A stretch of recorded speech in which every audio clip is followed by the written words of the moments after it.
Pakai kursi roda, Alex Nurdin diperiksa Kejati, mantan Gubernur Sumsel tersangka kasus Pasar Cinde. Mantan Gubernur Sumsel, Alex Nurdin menjalani pemeriksaan di Kejaksaan Tinggi, Kejati, Sumatera Selatan, Rabu, 23 Juli 2025. Alex Nurdin menjalani pemeriksaan dari pagi hingga siang hari, diperiksa sebagai tersangka dalam kasus dugaan korupsi pembangunan Pasar Cinde.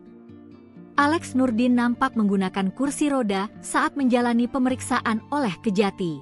Pantauan di lapangan, Alex nampak diam saat didorong menuju ruang pemeriksaan. Kondisinya yang tampak lemas dan harus bergantung pada kursi roda. Sementara itu di hari yang sama, Kejati Sumsel mengumpulkan kembali para tokoh kunci di balik proyek Pasar Cinde yang mangkrak. Alex Nurdin tidak sendirian.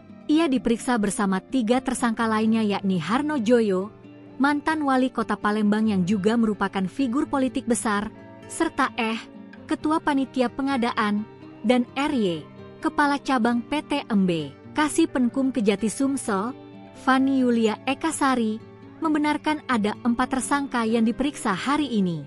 Sementara para tersangka dicecar pertanyaan di ruang penyidik, seorang saksi berinisial S, yang merupakan staf dari Dinas Pekerjaan Umum Cipta Karya, PUK, Provinsi Sumsel, juga turut diperiksa secara maraton untuk melengkapi berkas perkara.